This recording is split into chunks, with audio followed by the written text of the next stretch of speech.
You hold a very high impact job right now that has direct impact on justice and the lives of people, the liberty of people living in the largest government in the state of Missouri.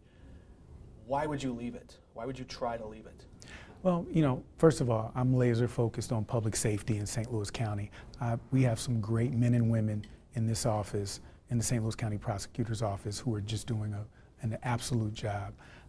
We focus on aggressively prosecuting serious and violent offenders, but also with low-level nonviolent offenders, looking at alternatives to incarceration for people struggling with mental health, who are struggling with substance abuse and opioid disorder, with a 90% success rate for those folks. And so that mission is not going to change. But I think that Missourians want better. I think they deserve better. And I think that my experience as a professor, as a judge, as a city councilman, I think it will help me help everyday Missourians. And I think that's what they want. I think they want someone who's going to reach across the aisle, who has shown a track record of doing that and reaching across the aisle and working with others. And that's the approach that I'm going to take to this race, and we're going to win it. But you see the dysfunction in D.C. Mm-hmm. You want to trade this job in your backyard for committee hearings about tariffs and foreign policy and judgeships and all the gridlock there? You know, I saw the dysfunction in Ferguson as well. And when I was in a place of chaos, I helped calm tensions and de-escalate tensions. And Mr. Hawley, when he was faced with chaos, he worked to inflame the tensions. And I think we need more of that in Washington. I think many Missourians believe that they believe exactly what you just said, that they're not being represented by politicians in Washington. They believe that their voice is not being heard. And what we intend to do is take this message across the state of Missouri, just like we did in the St. Louis County race when we took on a 7-year incumbent who no one thought we could win. We took our message all across this county. We're going to do that exact same approach in this state so that we can continue to work together to bring real change, to bring real solutions, to help regular Missourians. The Democrat establishment, you called them in your launch video. Mm-hmm. Is that a recognition that you have to kind of run against the party a little bit to win a general election? Well, you know, when I ran for St. Louis County prosecutor, clearly I had to run against the Democratic political establishment, and we're not afraid of tough fights. But you know, since then we focused on community engagement, outreach, because I think it's important that residents and citizens, they don't just know what you're doing, but why you're doing it. So I made a point to show up at town halls, show up at meetings, host our own town halls so that people can see me, that I'm transparent and they know what we're trying to do. And we're not seeing that in Washington. Mm-hmm. And I think that that's something that's experience that I can bring, of working together to bring real solutions. And that's what I intend to do. And we're certainly not getting that from Senator Hawley. I understand it's convenient to focus your sights on Senator Hawley or to train your rhetoric at him. But aren't you overlooking somebody? It's not, I'm not overlooking anyone. We're going to get out and we're going to take our message across this state. I think that you have a primary to run. Absolutely. We're going to take our message across this state. I'm not going to speak for any other Democrat candidates. They can make their case. I'm going to make mine. And I bring experience as an elected official in Ferguson during some tough times, as well as St. Louis County. But most importantly, and I'm going to keep bringing this up, I bring experience of bringing people together to work. And we have 55 police departments in St. Louis County, 80 municipalities. We created a Chiefs Advisory Committee so we can sit down, work together on these issues, and I think that's the kind of approach we need in D.C. And yet the mayor of Ferguson is backing your opponent, Lucas Kuntz. I talked to Mayor Jones. She had given that endorsement prior to me getting in the race. She's already told me that she has pulled that endorsement and is supporting me 100%. You're breaking news right now. The mayor of Ferguson has flipped on this race? Yes. Do you expect to be able to win over others who have already endorsed Lucas Kuntz? Stay tuned. We've already had several who have already flipped, and we'll be announcing those shortly. The AFL-CIO is a big friend of the Democratic Party, mm-hmm. and I think the working class in general. They've endorsed Lucas Kuntz early. They wanted to help him pave some inroads when it comes to fundraising. Mm-hmm. And I have good relationships with them. I always have. And obviously they did that before I was in the race as well. And we're going to have those conversations. We're going to have those conversations also, which we've already started having those conversations. But the bottom line is endorsements don't win elections. Voters do. And the message and working together, and that's what voters want to see, and that's what we're going to do. Okay, so on message, let's shift to that. Before we button that up, though, do you have hope you can win the AFL-CIO endorsement, or that of trade unions in general? What I believe is we're gonna talk to everyone, including our labor friends, which we've already started those conversations. And I don't want to speak on their behalf, but I do want to say that I have always had a great relationship with them. We'll continue to have a great relationship with them, and we're going to have some conversations. So stay tuned. So endorsements and ultimately votes, that's the goal. Let's talk about how do you get there. What's the message? Lucas Kunce has been pushing a very populist economic message, talking about reshoring jobs that have been offshored or shipped out or outsourced across, and Josh Hawley speaks a lot of that same language too. Why is Lucas Kunce wrong, and what would you say differently on that? Mark, I'm not here to discuss other Democratic candidates. Then how do you speak to that desire to bring jobs back to Missouri? I understand that, and I just want to be clear. I'm not here to speak about other Democratic candidates. They can do that on their own. We're here to bring our message, and you know, in addition to public safety, which we know is on the minds of everyone, but also jobs, absolutely. And I think that that's important. I think that it's important that we are working together to bring real legislation across the aisle, because in our divided political climate, that's exactly what it's going to take. And so we are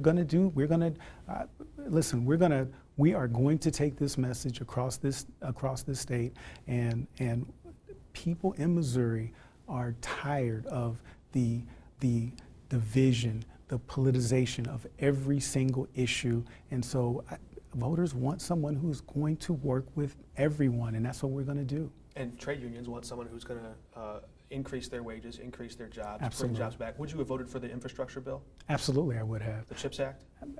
Listen, absolutely. What we need to do is we have to focus on the issues that impact everyday Missourians and Americans, for that matter. Not the culture wars, but actual issues that impact voters, and that is in jobs, public safety. These are important issues that we have to address, but it's going to take bipartisan efforts, and we need people who are willing and committed to doing that.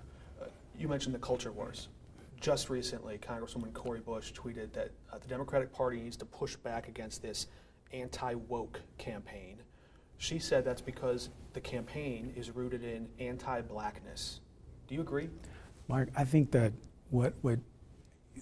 you're making this about every candidate except the one that I'm willing to talk about. And that's our campaign. We want to get to know who you are and how you think about these issues. You just said the culture war issues. And I get that. And I'll say this.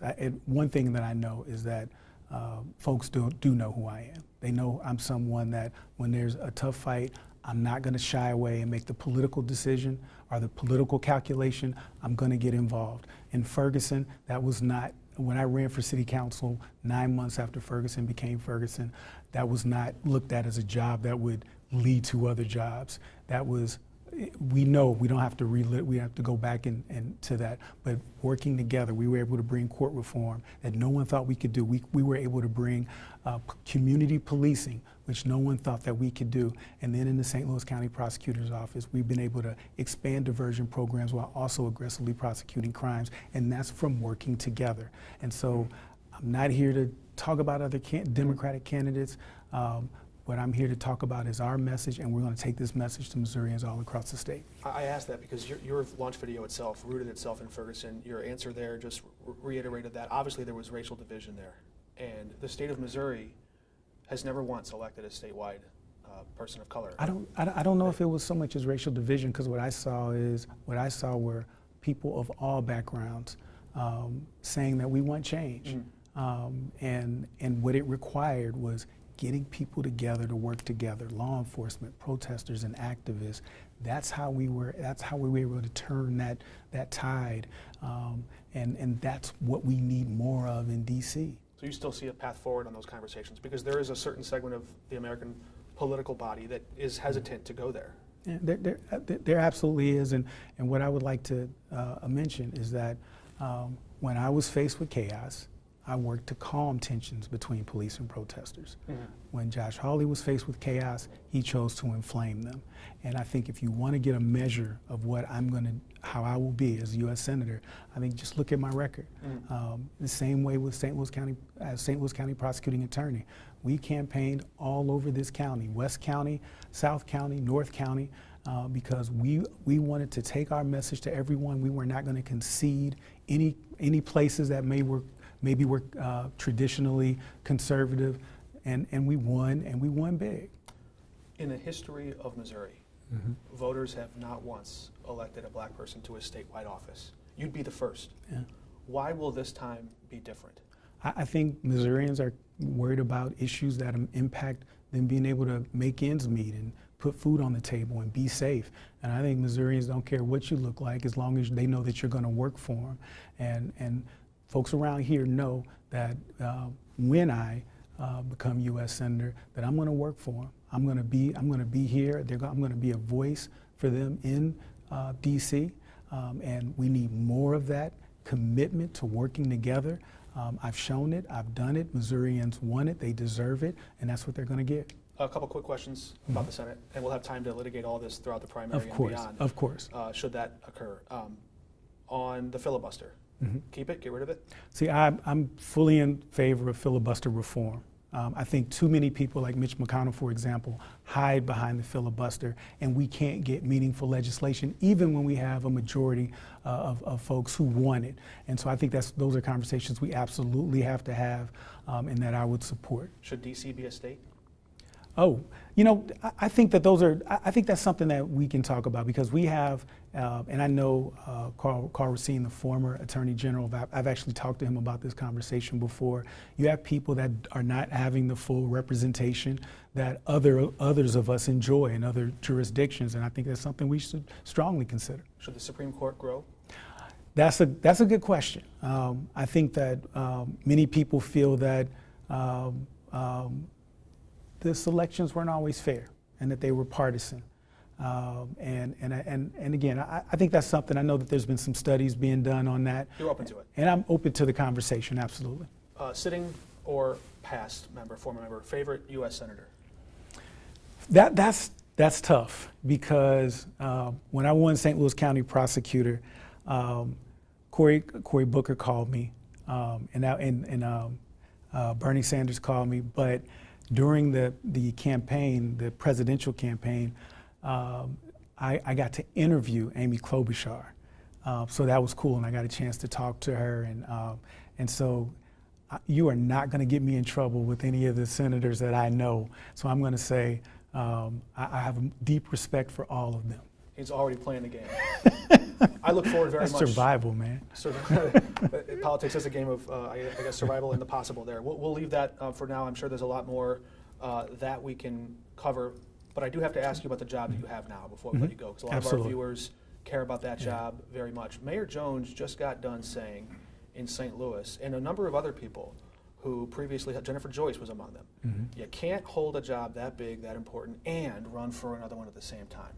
Is there a point you see before November 2024 where the job, the stress, the pressure of running for the U.S. Senate might require all of your focus and take you away from the job you have now? No, we are laser focused on public safety, and I'm going to be clear on that. And I do want to remind you, Senator Hawley was Attorney General while he was running for Senate. So sure, and I don't mean to apply a double standard, but some people have criticized him and Senator Schmidt for using that office, running for another. Is that a fair question? I think it's absolutely fair. And in our system of where voters get to make the decision, this is a part of it.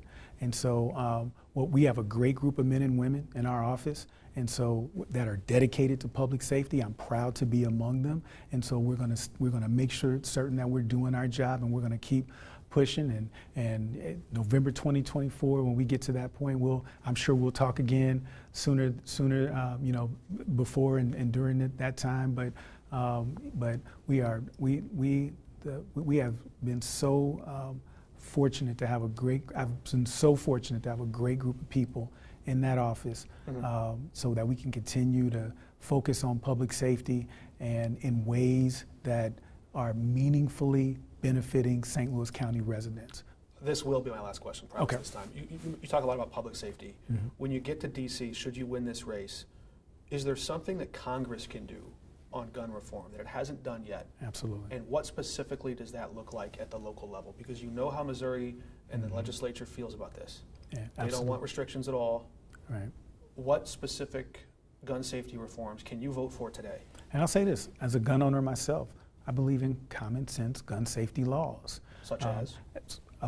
Such as what a majority of Americans agree with, red flag laws, with background checks. At the federal level? At the federal level, I think these are things that we need to address in Washington, D.C. and Jefferson City. These are laws that literally can save the lives of not only just regular citizens, but our children. We have had more mass shootings than days in 2023. But you just said two things that Roy Blunt already voted for, and they're already federal law. They expanded background checks, they incentivized red flag laws, but until and unless Missouri does something on red flag laws, they don't exist here.